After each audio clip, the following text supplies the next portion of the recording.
Good morning, Rachel. Thanks for coming in today. Good morning. Thanks for bringing in your pregnancy health record. Everything's looking really good. You're now at 28 weeks, so we've got 3 months to go for the pregnancy. Your blood pressure's been really good. Your scans have been good. There's no protein or anything in your urine, so I think we're on track for everything to go well, like it did with your last pregnancy. Yep. At 28 weeks, you're due to have your vaccines again. Do I need to have them again?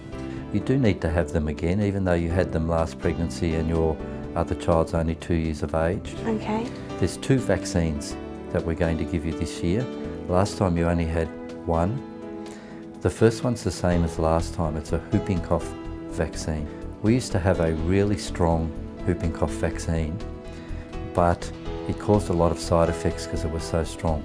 It lasted a long time, but many parents were worried about the fevers and the sore arms that their children got. And so we purified the vaccine, and for the last 10 or 15 years we've used a vaccine that only has a little bit of protein. No one gets side effects from the vaccine anymore, but it just doesn't last the way the old, stronger one used to.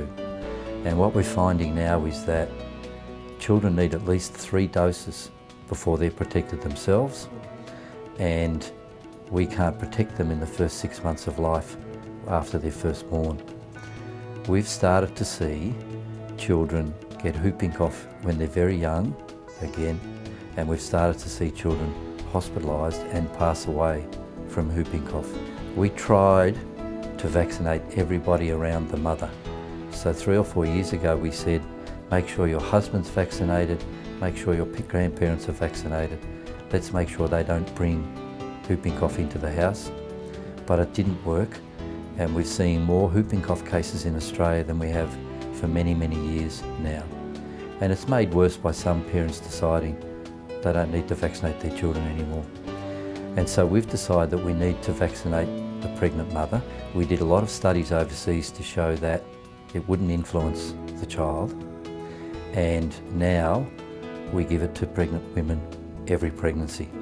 It doesn't last a long period of time, but you will make antibodies that you will pass to your unborn baby, and when the baby comes out, they'll be protected from whooping cough, and that's the important part of what we're doing. So every pregnancy you need to have another vaccine against whooping cough. The other vaccine we're going to give you today is a flu shot. We've been recommending flu shots for pregnant women for a long time, but we're just having trouble getting people to understand why it's important. Okay. Last year, less than 1/3 of pregnant women got an influenza vaccine, and that's disappointing. Some years, when certain types of influenza circulate, particularly what we call influenza B or H1N1, about half of the intensive care cases that year are actually pregnant women. Pregnant women do terribly because of what's happening in their body and what they need to do to grow the baby when they get influenza. Okay. They lose babies, and every year we lose 1 or 2 pregnant women from influenza, and we want to avoid that. And it's not just protecting yourself. Again, like whooping cough, it helps the baby. I don't have any vaccine for small babies until they're 6 months of age for the flu. And in that first 6 months, they're particularly vulnerable. Every year in Australia, we lose around 15 children just from the flu. They're not asthmatics or people with chronic disease or cancers or anything. They're just little children who die because they get the flu. And we know we can stop that, again, if you have an influenza shot today, and then we provide that through your body into the baby before they're born. Is it safe? These vaccines are very safe for the mother and the baby, and we know that this is something that parents are really worried about, doing something that's active that might impact on the pregnancy itself. Both these vaccines are no live product. They have a little bit of protein, and you make a response to the protein, and so then the body recognises the virus when it comes out because it made a response to the protein,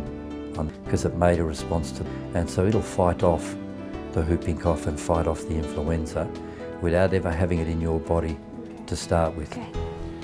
We did worry a little bit about if we vaccinate against whooping cough, whether that will ruin the impact of the vaccines we give the children themselves.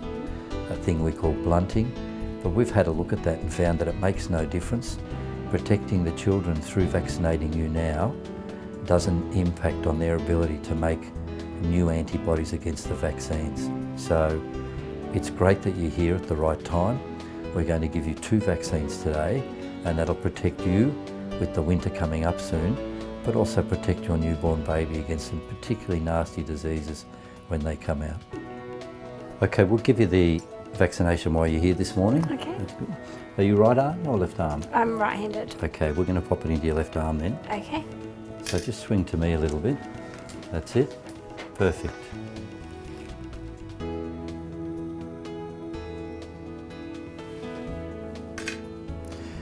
Sometimes people get a little bit of pain in the arm after this Okay. and a little bit of fever, but normally people don't have too much of an issue. Okay. Great. Thank you. Okay, we're due to see you again in about 2 weeks' time, Okay. and everything's going well, so that's great. Thanks very much. Okay.